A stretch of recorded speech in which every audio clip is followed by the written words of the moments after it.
When you think of the name Crosby, two names come to mind. The first is music and motion picture star Bing. The second is actress and Bing's granddaughter, Denise. My son had to put together a family tree recently for a school project, and so he was allowed to interview just one parent, and because there's so much information about my family, he interviewed me, and so it was really interesting to go back and listen to some of his music, and just how incredibly great it is. What an amazing gift he had. Before her acting career took off, Denise did something unimaginable. She appeared in Playboy. In 1979, I was at the height of that rebellion, and I kind of posed for Playboy in light of that. It was wow, how shocking. Being with his Catholic upbringing and his playing priests, and of course this was all the hypocrisy that went on with this, but with his family Christmas shows and the whole thing. Okay, so I was kind of sticking it to them in a way, and I cut all my hair off, and not only was I sticking it to my family, I was kind of sticking it to Playboy, because Playboy never put women that looked like me in the magazine. I don't know how schooled on Playboy you are, but you know that it's a kind of a look of a woman. I mean, there's a certain look that they like. This, lots of hair and glossy lips and big boobies and the whole thing. Okay, so I went completely the opposite direction. She is best known for the role of Tasha Yar on Star Trek: The Next Generation. And now a personal request, sir. Permission to clean up the bridge. Lieutenant Worf is right, sir. Security chief, I can't just stand here and let... Yes, you can, Lieutenant Yar. And she directed 2 documentaries focusing on the lives of Star Trek fans, Trekkies and Trekkies too. My husband thinks I'm extremely strange, but I think he knew that before he married me. Every family's got the nutty uncle. What is this mythical normal person? There is no such thing. Here she talks about her weirdest fan moment. First year when I was on the show, and I'd only done maybe 1 or 2 conventions. I really was new to this, world. I was somewhere in the Midwest. I can't remember which city, but a woman came to me and she said, "I have to introduce you to, let's say, John.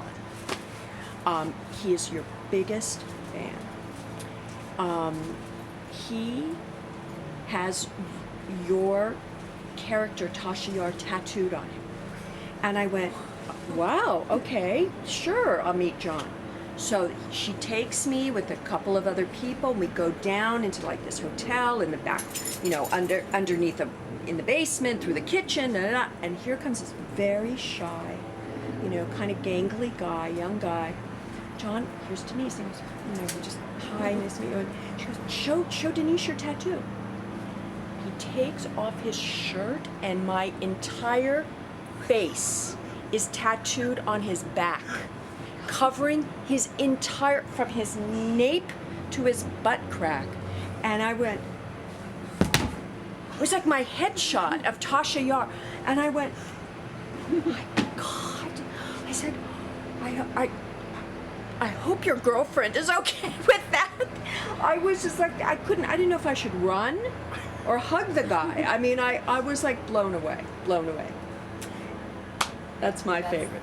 Denise also has a thriving film career, appearing in modern classics such as Pet Sematary, all-time best-selling tale of horror,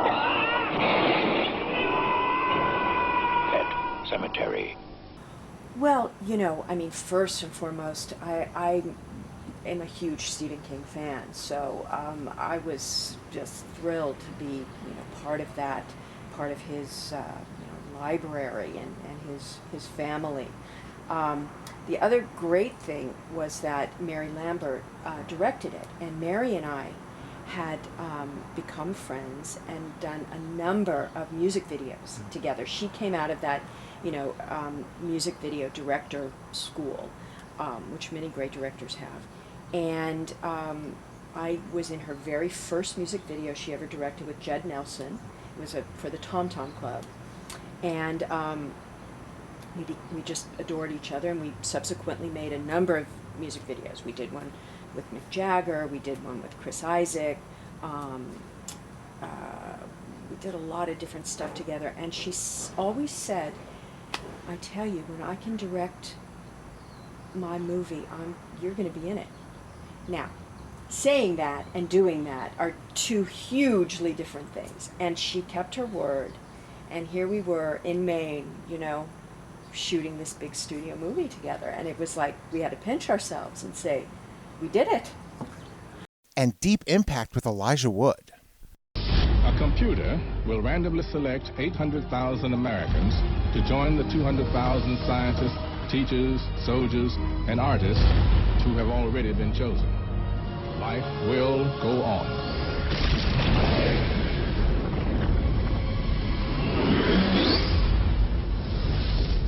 Deep Impact was a great film to be part of, certainly, because it was, you know, this extraordinary big piece of work, you know, and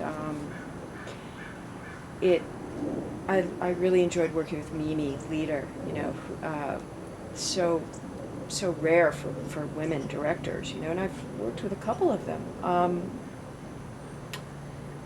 There was a film I did that I really loved called Miracle Mile, which was really an interesting script and you know, certainly stands out in my mind as you know, one that I really liked working on. Even terrifying. Julie! I love you! But nothing could prepare you for an experience like this. What is it, Julie? Miracle Mile. Listen, I'm just a guy who picked up the phone. And in a twist of fate, she has been approached for a possible role in the next Star Trek movie. It's funny you mentioned J.J. Abrams, because our kids played in Little League together this last season. And so I introduced myself to him, and he's a huge fan of Trekkies. Loves the Trekkie. And we had this great conversation, and he was telling me they're just getting, the writers are just hashing around some ideas right now for the new movie. And he said, I'd love for you to be in it. You know, so that and I said, great, that would be really cool. I'm sure the fans would love that. And so, I mean, he is really, I think, just invigorated the franchise, thank God. But I think anything he would do, some kind of like, just, I think he's just so good at action that, you know, I would love to play like this, you know, sort of like hit woman or spy or something with him. Yeah, that would be the way to go, you know, kind of like Honey West or something, you know. I remember once Quentin Tarantino had this idea that he wanted to, in Pulp Fiction, he was originally writing something for me to do where I was going to be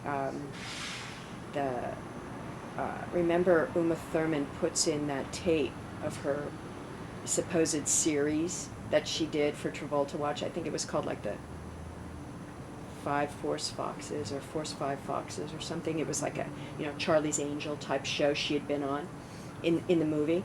And so Quentin was going to have me be the like instructor to these foxes. So I was going to be like the foxy fox, you know.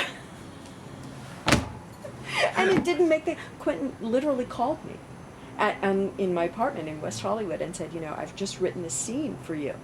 And I guess when in the rewrites of Pulp Fiction, they weren't gonna.